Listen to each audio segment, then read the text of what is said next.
Good morning, Grand Junction, Colorado. My name is Matt Enchikin, and to my left is Brian Kilman. Welcome to Crossing the Line. All right, let's get right into it. Our first topic of the day, Monday Night Football tonight between the Browns. How important is this game going to be for the Cleveland Browns? Brian, what do you think? Well, tonight they're playing the New York Jets, notably without Sam Darnold. He's out with mono for maybe a month. Well, first of all, let's think about Sam Darnold real quick. Shout out for getting mono in your mid-20s.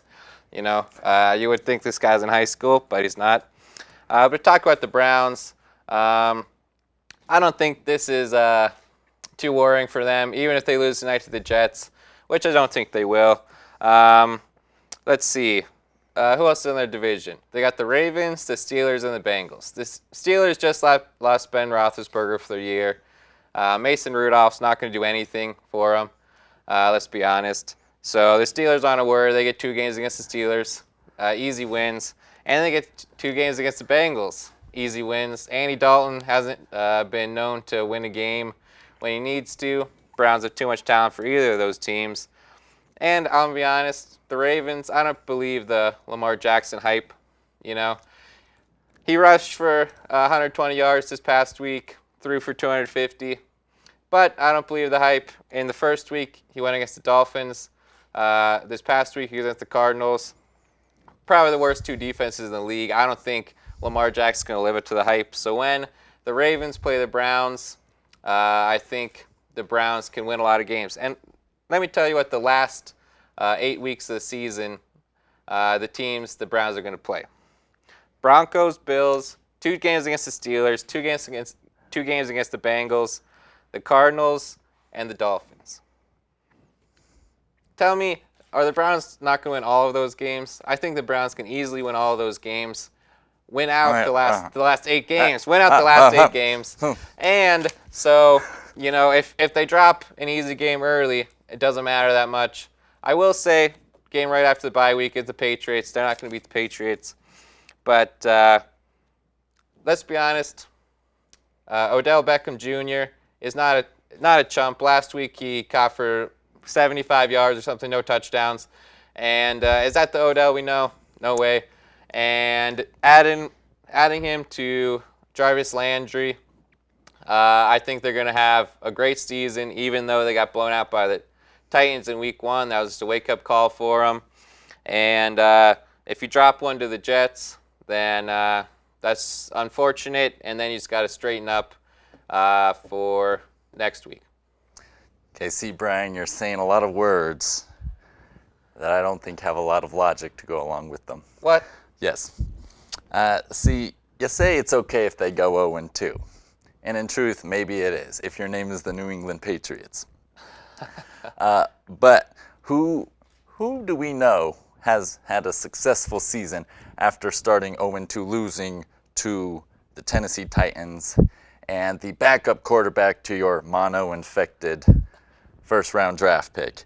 So you lose to the Titans and the Jets, and you're 0-2, and the Baltimore Ravens are 2-0.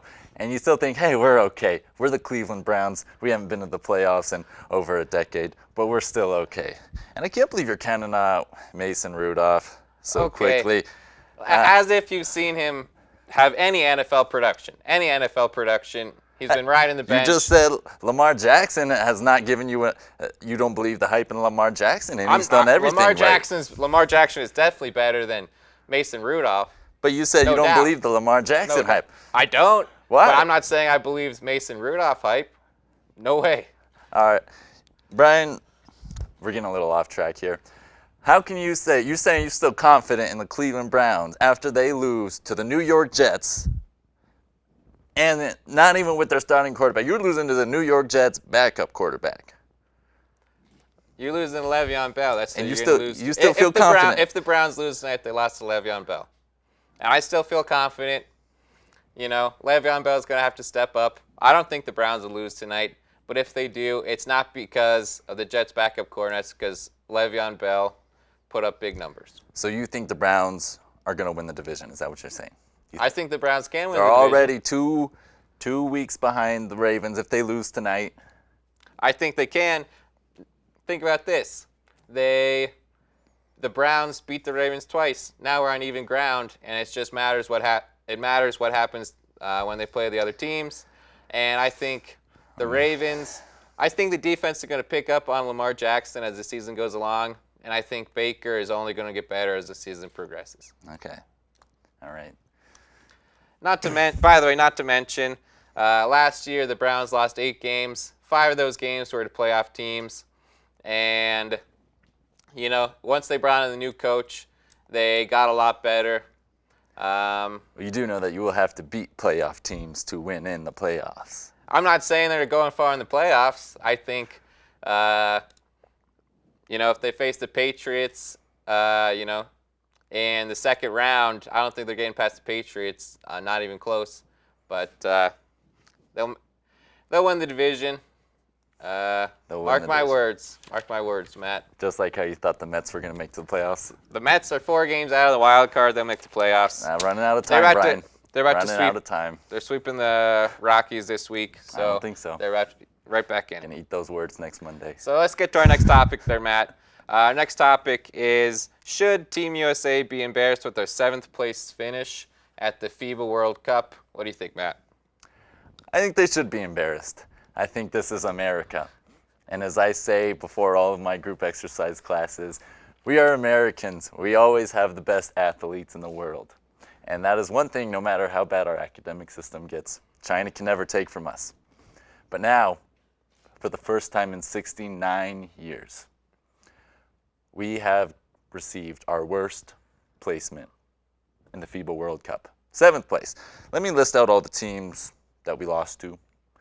The Czech Republic, Serbia, Brian, France, Argentina. They're supposed to only beat us in soccer, Brian. How can we not be embarrassed after USA loses to Serbia? Explain that. I'll tell you this. I think Team USA was sort of down on themselves after they lost to France. And let me tell you why they lost to France. Because, for the first time in recent history, Team USA has fielded a team at a major tournament that doesn't include the superstars. No LeBron, no Kawhi. How many of the players on the team we fielded this year would have made the team if LeBron would have played, Kawhi would have played, Kevin Durant's not hurt, Klay Thompson's not hurt? How many of those players would have made the team? And not to mention, let's look at the last team that lost in a major tournament for the U.S. 2006 versus Greece. Who was on that team? Carmelo Anthony, Chris Bosh, Dwight Howard, LeBron James, Chris Paul, Dwayne Wade, to just mention a few. And let's look at the current team. Here's the big men for the current team: Miles Turner, Mason Plumlee, Brooke Lopez. And they lost to France because Rudy Gobert put in work in the paint, because those 3 big men I just mentioned had a combined 15 minutes versus France. Rudy Gobert puts up 21 points, 16 rebounds. They can't beat France because they didn't field enough big men to play against a team with actual big men. Okay, I don't want to take anything away from France. I think France was a great team. I love Rudy Gobert. I love Evan Fournier.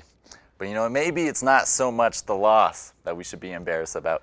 It's that we didn't get our best players to play for Team USA.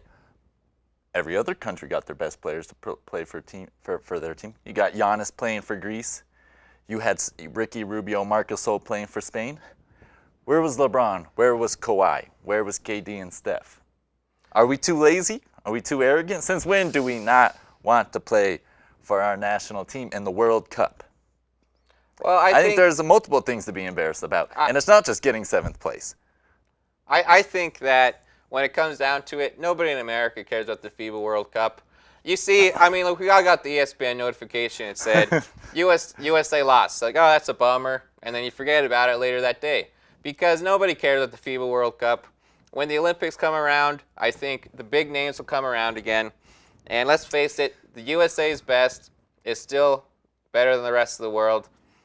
The USA middle of the pack, we found, is not better than the rest of the world. See, Brian, it's just the principle of losing to Serbia, the Australians, pretty handily too. Pretty handily. It's the principle. Okay, it can't happen. We're America, right? Come on, man. See, Basketball's our sport. I just think when it comes down to it, we know our best players can beat the best in the world. And next time we come out, maybe LeBron and Kawhi and Steph and all of them thought, oh, we can just send these guys, Derek White, Kemba Walker, we can send all these people, and they'll still win. And then we got 7th place. So next major tournament, the Olympics, these big names will have to step up and represent their country. And I think that's all there is. Lesson learned, I think. I hope they do. Hopefully. 2020 Olympics. Redemption time for the Americans. Okay, let's move on to our third topic. The Carolina Panthers have fallen to 0-2. Cam Newton has not been looking like the Cam Newton we used to know. Is Cam Newton's time in Carolina over? Brian, what do you think? Yes, Cam Newton's done, I think. Let's look at it. In his first 2 games, he has had 5 rushes for -2 yards. And this is a Cam Newton who won MVP in 2015. He had almost 700 rushing yards, 35 touchdowns in the air, 10 interceptions, and 10 rushing touchdowns. And frankly, without his legs, Cam Newton's nothing. Let's just face the facts. His next best passing line after his MVP season was 24 touchdowns and 13 interceptions. So let's face it, Cam Newton's a rushing quarterback, and that's what made him good. He averaged 6 or 7 rushing touchdowns a season, and through 2 games, he has -2 yards rushing. Not to mention a 48 completion percentage against the Buccaneers. The Buccaneers, Matt. Buccaneers might be good this season, right? Yeah, I doubt it. I don't think they kept it close. I think Christian McCaffrey put the team on his back, but a 23.1 QBR so far this season. He's only better than Ryan Fitzpatrick, Kirk Cousins, Big Ben, and Mitch Trubisky. That's not too bad. Okay. Ryan Fitzpatrick, his team's gotten blown out like 107-10 this season. He's terrible. Kirk Cousins sucks. Big Ben tore his elbow. And not to mention Mitchell Trubisky couldn't put up numbers against the Packers. Don't have a great defense. Admittedly, the Broncos have a good defensive line, but Trubisky barely got him out of there too. All right, Brian, I think you're underestimating a lot about what Cam Newton brings to the table, okay? And I think that is intangibles, and I think that is being there. For example, Cam Newton, throughout his 9-year career in the NFL, has played 16 games every single season except for 2. In both those seasons, he played 14. And, of course, Cam Newton isn't moving like he used to be able to. I mean, he's had injury after injury, and he is still there. He is still on the roster, and that is one of the most important and underrated things that a team needs in a quarterback, is to be there and be on the field and not on the sidelines watching with your sweatshirt on, your beanie, and huddled up by the heater. No, you need to be on the field. And truthfully, Cam Newton's stat line, aside from these first 2 games, has not been all that different throughout the 9 years. There's not that much of a deviation in Cam Newton's performance. Other than his rushing. Other than his rushing. This year and last year has not been what the Panthers need from Cam Newton. But I will say in the last 2 years, between Cam Newton and Aaron Rodgers, who do you think has won more games? Cam Newton, over the past 2 years. Over the past 2 years. NFL is, what have you done for me lately? And Cam Newton and Aaron Rodgers have won the same amount of Super Bowls. Cam Newton's been there. The first 2 weeks hasn't done anything. They're 0-2. I understand that. Can a quarterback not get off to a rough start? Is that not okay? A quarterback can get off to a rough start, but if you look at it, he's just getting too old. He can't be a rushing quarterback anymore. Well, answer me this. What are the Carolina Panthers going to do without Cam Newton on the roster? They still have him on contract through 2020. You say this is going to be his last year in Carolina. What's Carolina going to do? Who's going to be throwing the ball? Whoever their backup is. They need to get a young quarterback in there who can throw the ball, or at least give Christian McCaffrey an option, because McCaffrey can't live up to his standard if Cam Newton can't run anymore. Listen, That's we what know made Christian McCaffrey so good. we know the intrinsic talent that Cam Newton has. We saw it in 2015, and it's still there now. Okay, and if we've seen anything in the NFL, you can be the guy who's 42-year-old, your last name's Brady, and you just won the Super Bowl, or you can be a rookie quarterback. You can't compare the best quarterback ever to Cam Newton. Let me finish, Brian. Let me finish. Or you can be a rookie quarterback and just win the MVP like Patrick Mahomes, okay? And Cam Newton has just turned 30, and in quarterback years, that is still relatively young. There is still a lot to give from Cam Newton. I don't think he can adapt to a pocket passer now that he's getting. He just needs time. He's only 2 weeks separated from that foot injury. He just needs time. I know he says he's okay, but I don't think he is, because an injury like that can change the quarterback's mind.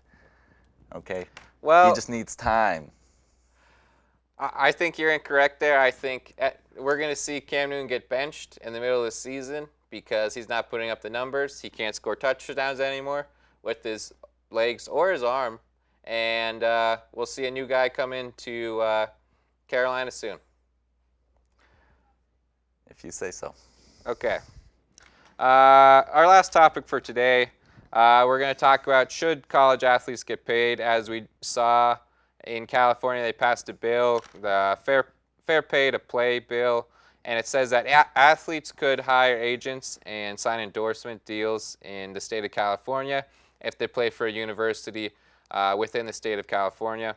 And it would be illegal for colleges to take away scholarships for these athletes profiting from their name or likeness. And this bill would become law in January of 2023.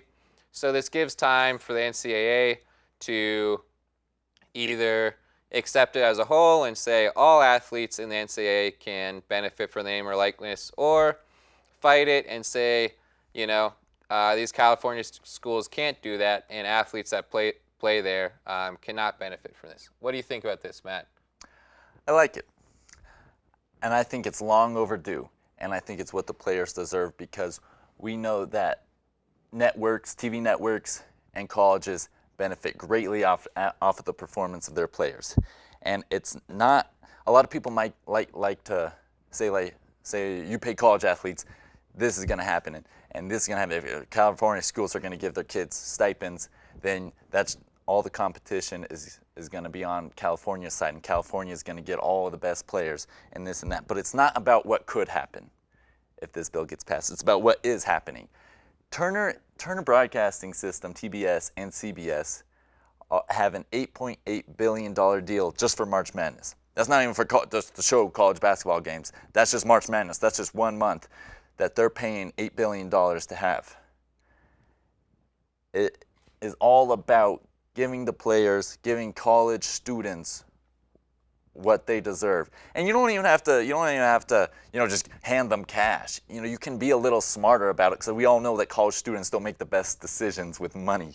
Okay, you could put it into some sort of trust or a savings account that comes available to them after their college career, because we know that Division I players are taken care of at their university. So we can think of smarter ways to manage the compensation that they get for everything that they do for their university, for all the publicity they give their university, and everything they do for the TV networks. Yeah, I think, like you said, D1 athletes are taken care of. They get athletic scholarships up to $50,000 a year, plus housing, plus food, plus medical care, plus a bunch of other stuff they just get for free. And to say athletes should get paid on top of this for playing a sport, for doing this, I think is just ridiculous, because these college athletes are going to college to get an education, or to play football or basketball to make it to the NBA or NFL. And if they're just going to college for 1 year to make the NBA, then they're going to make big bucks when they sign with the NBA team anyway. So why should they be getting paid in college when, if they're good enough to get paid in college, they're going to get paid in the NBA or NFL or minor league or whatever? And not to mention, let's talk about the education part of that. People with a bachelor's degree make, on average, $1.1 million more over their lifetime than people without a college degree. So these athletes are going to college, getting scholarships to play sports, and if they finish college and they're not those star athletes who get to go play in the NBA after the year, they get the benefit of getting a free education, and I don't think they should be paid on top of that. I see all your points, but it's not about that. It's about what's fair. And if this type of thing was to happen anywhere else in the real world, any other sector of business, if with all the copyright rules we have in America, if somebody was using another person's name or another person's words and benefiting off of that, there would be a war breaking out. There would be lawsuits thrown. There would be people getting thrown into jail and thousands of dollars of fines. And how does it not make sense to pay the people whose names you are making money off of? Chris Webber, college basketball player for Michigan, said that one day after a tournament game, he walks past a gift shop and sees that his jersey is being sold for $40, and he's walking home because he didn't have enough money to pay for gas to fill up his car. And that's the reality of some things with these basketball players, because not all of them are playing at Duke and North Carolina, where everything is taken care of. Sometimes players still have to pull some of their own weight. Well, to go back to the California bill, these players are just getting paid for their name or likeness. So those top athletes like Zion, when he played at Duke, they're going to make mega bucks because he's in the Nike commercial. He's getting his jersey sold and all that stuff. While these smaller players, they're not getting their jerseys sold. They're not getting their face on a poster, so they're getting no benefit out of it. They lose some of their scholarship based on that. Plus, talking about basketball and football programs, basketball and football at most Division I schools support the other sports. Men's and women's soccer, women's basketball, and all these other sports that are lesser at these universities are supported by these big name sports like Alabama football supports women's soccer at the University of Alabama. So to say that you should be taking more money that these teams are getting that support other teams and just giving it to the athletes so that these other sports like women's soccer becomes more of a club sport and these women have to pay to play on this team rather than getting small athletic scholarships to go to these universities, I think is just ridiculous. On top of that, if we look back at 2013, only 22 universities profited off of athletics. That's as simple as that. And how many Division I schools are there? Over 100 Division I schools. So most of these athletic programs aren't making a profit off of their sports, and having to pay their athletes would just take more money out of other parts of the university. Where's the money coming from, Matt? We know where the money comes from. It comes from football and basketball. It does come from football and basketball. And donors. And donors, yeah. Well, let me ask you this. That billionaire donor for Oklahoma State just died. What if at Oklahoma State they could pay their athletes? That guy could just shell out money upon money to get the best athletes there and just be stacked to the top. What school has the most money? Every powerful school, every Power 5 school has their own sources of revenue. No college is struggling for funds or for revenue. Well, I'm not saying they're struggling. I'm just saying they're not making a profit. So there's not extra money coming from TBS or CBS or March Madness or whatever that this money is going to come from. It's going to come from other athletic programs or whatever from the university, because these universities aren't money rich. Fair enough. All right. Well, I think that's going to be the end of that topic there. Let's go to some shout-outs. What's your shout-out, Matt? My shout-out goes out to Oakland A's pitcher Mike Fiers for the coolest beard I have ever seen. He calls it the cinnamon roll beard, where it starts up here and it rolls back there. Coolest beard I've ever seen, and I think I might try it one day. Pretty revolutionary if I do say so myself. That is a good beard. I definitely enjoyed that one. I'm going to go in a similar direction this week. I think my shout out is going to go to Gardner Minshew the second. Not only, I said the second there, his dad is not Gardner Minshew. His dad is Flint Minshew. Flint Minshew. So who is he the second of? Who's to say? And not only that, but he also had the outfit of the week. Plus that mustache is to die for. And he led the Jaguars on almost a game-winning drive. If their coaches had chosen to take the extra point instead of go for two, maybe they could have won the game. These are the things to think about. They are. And that's going to do it for us this week on Crossing the Line. We'll see you next week.